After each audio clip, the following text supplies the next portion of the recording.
Assalamualaikum warahmatullahi wabarakatuh. Perkenalkan, nama saya Hilda Siti Nurfaizah, jurusan Bahasa dan Sastra Arab kelas 7B. Nah, di sini saya akan mempresentasikan hasil analisis sastra bandingan saya menggunakan teori Julia Kristeva. Maaf. Nah, sastra bandingan atau sastra yang akan saya analisis ini adalah satu puisi Arab dengan judul Bitoko Hawiyah karya Mahmud Darwish dan puisi bahasa Indonesia Gugur karya W.S. Rendra.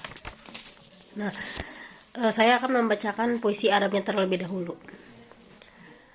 Sajil ana Arabi warokmu bitokoti khamsuna alf wa atfali thamaniyah wa tasi'uhum sayati ba'da sif fahal tagdob wa unwani ana min qaryatin azla'a mansiyah syawari'uha bila asma wa kullu rijaluha fil haqli wal muhjar fahal tagdob sajil biroksil sufhatil ula ana la akrahun nas wala amtu ala ahadin walakinni idza ma ji'tu aklu lahma muktasbi haddar min ju'i gobi wa min. Terjemahannya, catat, aku orang Arab dan nomor kartu identitasku 50.000. Aku punya 8 anak dan yang ke-9 akan datang setelah musim panas. Apakah engkau marah? Alamatku, aku dari desa Azla yang terlupakan.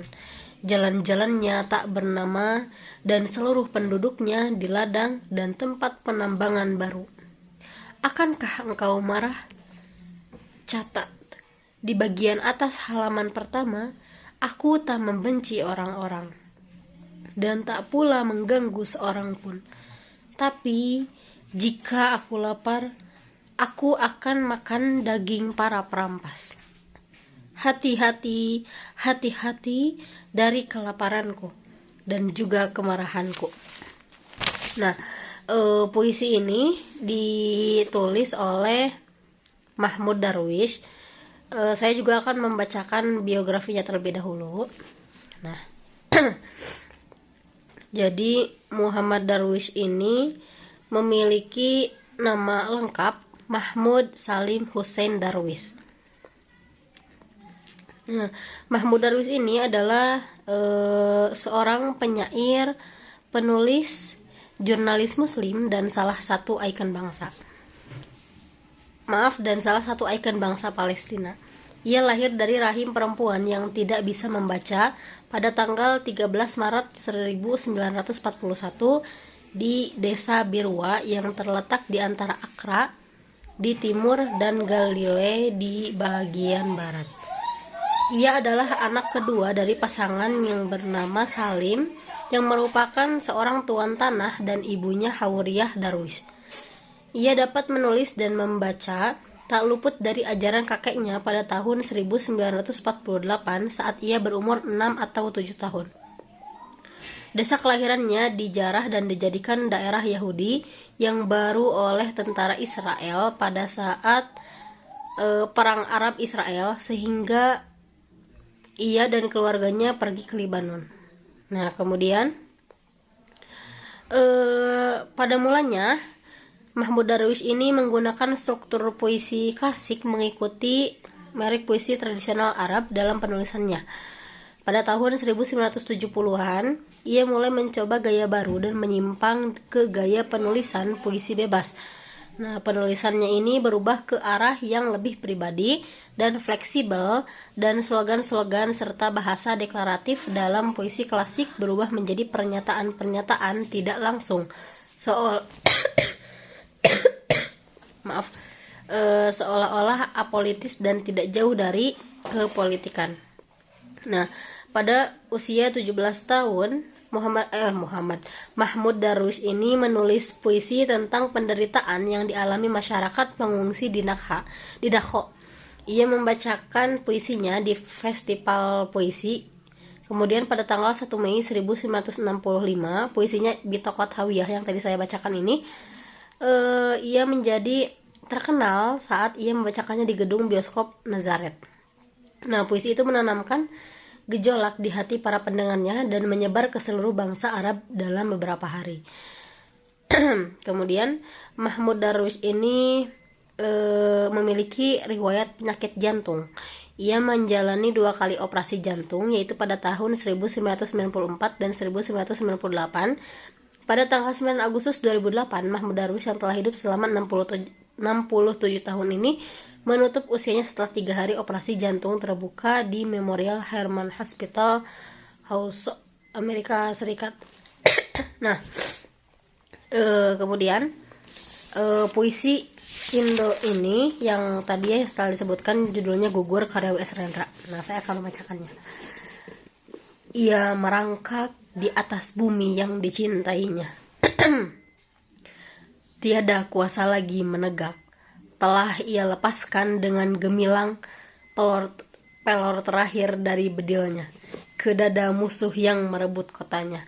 Kita bukanlah anak jadah, karena kita punya bumi kecintaan, bumi yang menyusui kita dengan mata airnya. Bumi kita adalah tempat pautan yang sah. Bumi kita adalah kehormatan. Bumi kita adalah jiwa dari jiwa. Ia adalah bumi nenek moyang. Ia adalah bumi waris yang sekarang. Ia adalah bumi waris yang akan datang. Ia merangkak di atas bumi yang dicintainya. Ia sudah tua, luka-luka di badannya, bagai harimau tua. Susah payah maut menjeratnya. Matanya bagai saga, menatap musuh pergi dari kotanya. Sesudah pertempuran yang gemilang itu, 5 pemuda mengangkatnya. Di antaranya anaknya. Ia menolak dan tetap merangkak menuju kota kesayangannya. Nah, puisi ini ditulis oleh W.S. Rendra. Nah, saya akan membacakan biografinya terlebih dahulu. Jadi, W.S. Rendra ini memiliki nama lengkap Willibrordus Surendra Broto Rendra. Nah, beliau lahir di Solo tanggal 7 November 1935. Beliau adalah penyair ternama yang kerap dijuluki sebagai burung merak. Ia mendirikan bengkel teater di Yogyakarta pada tahun 1967 dan juga bengkel teater Rendra di Depok. Nah, semenjak masa kuliah, beliau sudah aktif menulis cerpen dan esai di berbagai majalah. Rendra adalah anak dari pasangan R. Cyprianus Sugeng Broto Atmojo dan Raden Ayu Katarina Ismadillah. Nah, kemudian karya-karya Rendra ini tidak hanya terkenal di dalam negeri, tetapi juga di luar negeri. Banyak karyanya yang sudah diterjemahkan ke dalam bahasa asing. Di antaranya adalah bahasa Inggris, bahasa Belanda, bahasa Jerman, Jepang, dan India. Dia juga aktif mengikuti festival-festival di luar negeri. Nah, beliau tutup usia pada 6 Agustus 2009. Ia menghembuskan nafasnya yang terakhir setelah sebelumnya sempat dirawat di Rumah Sakit Harapan Kita dan Rumah Sakit Mitra Keluarga Depok akibat komplikasi. Nah, kemudian tema.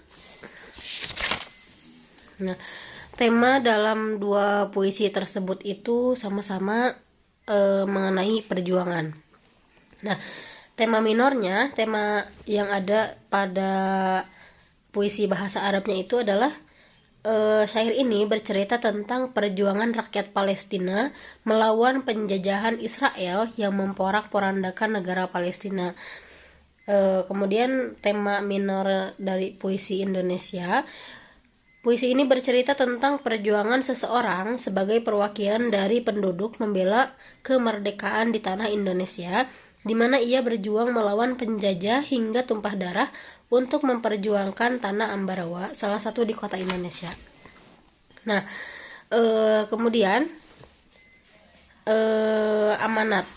Nah, amanat yang terkandung dalam dua puisi tersebut ini adalah kita sebagai generasi penerus bangsa ini harus menanam benih baik dengan jiwa patriotisme untuk membangun bangsa ini dengan prestasi dan menjaga keutuhan bangsa. Nah, kemudian diksi. Nah, diksi daripada puisi Gugur karya W.S. Rendra ini adalah gaya atau style menjadi masalah atau bagian dari diksi atau pilihan kata yang mempersoalkan cocok tidaknya pemakaian kata, frasa atau klausa tertentu untuk menghadapi hierarki kebahasaan, pilihan kata secara individual, frasa atau klausa dan kalimat, bahkan mencakup pula sebuah wacana secara keseluruhan. Nah, dalam pemilihan kata puisi yang berjudul Gugur ini, W.S. Rendra sangat cekatan dalam pemilihan katanya. Ini dapat dilihat dari struktur kata yang digunakan terikat satu sama lain sehingga dapat menarik pembaca untuk membaca dan memahami isi puisi tersebut. Nah, kemudian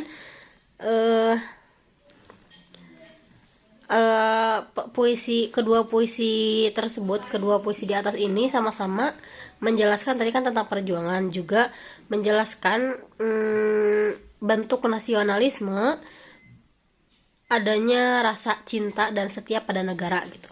Namun kedua puisi tersebut memiliki perspektif yang berbeda dalam memandang suatu negara. Nah, dalam puisi Bitokohawiyah karya Mahmud Darwish ini, negara Palestina digambarkan sebagai sebuah rumah. Palestina adalah suatu tempat berlindung bagi rakyatnya. Palestina juga merupakan tempat berpijak dan berkehidupan dengan keluarga,